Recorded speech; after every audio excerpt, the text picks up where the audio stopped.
রবিবার সন্ধ্যায় নতুন সরকারের শপথ গ্রহণ হলো। গতকাল হলো মন্ত্রক বন্টন। রাত সকালেই দেখা গেল যে যার মন্ত্রকে পৌঁছে গিয়েছেন। একদিকে কেন্দ্রীয় স্বরাষ্ট্রমন্ত্রী অমিত শাহ, অন্যদিকে জেপি নাড্ডা থেকে এস জয়শঙ্কর, অশ্বিনী বৈষ্ণব। মন্ত্রক পাওয়ার পর একে একে নিজেদের দপ্তরে গিয়ে দায়িত্ব নিলেন কেন্দ্রীয় মন্ত্রীরা।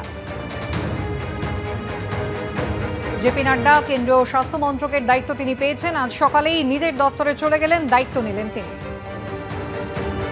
কেন্দ্রীয় স্বরাষ্ট্রমন্ত্রী হিসেবে নিজের দায়িত্ব ফের বুঝে নিচ্ছেন অমিত শাহ। নিজের পুরনো দপ্তরেই ফিরলেন তিনি।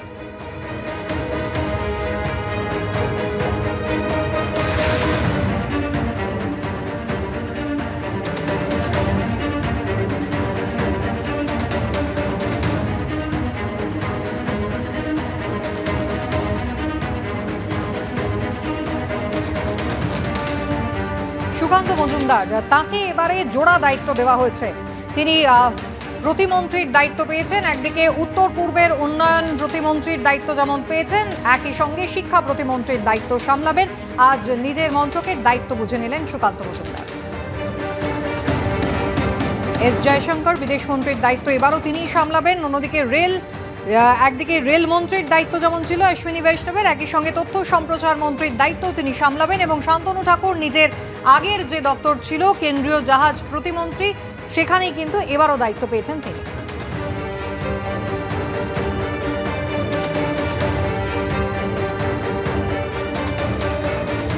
মন্ত্রীরা একে একে তাদের দফতরে চলে এসেছেন এবং তাদের নিজেদের যে দায়িত্ব সেই দায়িত্ব তারা হাতে তুলে নিয়েছেন। আর অন্যদিকে 24 এবং 25শে জুন যেমনটা জানা যাচ্ছে শপথ নিতে পারে নতুন সাংসদরা। 24শে জুন সংসদে বসতে পারে বিশেষ অধিবেশন এবং 26শে জুন হতে পারে স্পিকার নির্বাচন।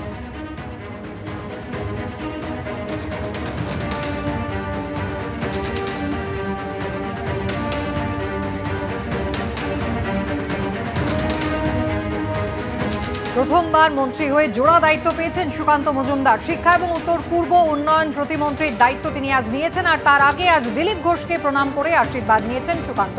মোদীর তৃতীয় মন্ত্রিসভায় বাংলা থেকে কোনো পূর্ণমন্ত্রী নেই, শুধুমাত্র দুজন প্রতিমন্ত্রী। বঙ্গ বিজেপিতে অভিজ্ঞ লোকের অভাব মেনে নিয়েছেন সুকান্ত।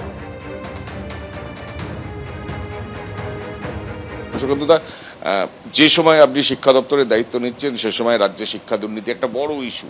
আপনার প্রায়োরিটি কি হবে দায়িত্ব নেওয়ার পর? দেখুন, প্রথম কথা হচ্ছে এখনই প্রায়োরিটি এত কিছু ভাবার সময় আসেনি আমার বলে মনে হয়। আগে বোঝা দরকার, জানা দরকার। কারণ আমি নিজের এডুকেশন এর সর্বস্তরের সাথেই যুক্ত ছিলাম, কিন্তু কি দায়িত্ব পাবো। আমাদের সিনিয়র মন্ত্রী শ্রী ধর্মেন্দ্র প্রধান আছেন, যিনি অত্যন্ত অভিজ্ঞ। তার অভিজ্ঞতা খুব ভাস্টলি এক্সপিরিয়েন্স যাকে বলে। তাদের মার্গদর্শন আছে, মাননীয় মোদিজির ভিশন আছে, মিশন আছে, সেইটাকে দেখে সামনের দিকে কাজ করা। অবভিয়াসলি পশ্চিমবঙ্গে তো শিক্ষা ব্যবস্থা যা অবস্থা তৃণমূল আমলে হয়েছে, শিক্ষা দপ্তরের যে পরিমাণ দুর্নীতি এসেছে চোখের সামনে, এটা বাংলা তথা বাঙালির ক্ষেত্রে অত্যন্ত লজ্জার বিষয়। এবং আপনার প্রাক্তন শিক্ষামন্ত্রী তিনি এখন জেলের ভেতরে, এটাও অত্যন্ত লজ্জার বিষয়। এবং দুর্ভাগ্যবশত সেই শিক্ষামন্ত্রী এবং আমি একই সাথে পিএইচডির এনরোলমেন্ট করিয়েছিলাম একই বিশ্ববিদ্যালয় থেকে, নর্থ বেঙ্গল থেকে। তো যাই হোক, আক্ষেপ হচ্ছে না, আক্ষেপের বিষয় নেই। সে তো দেখুন, স্কুলের তো প্রচুর ছাত্র তৈরি করে।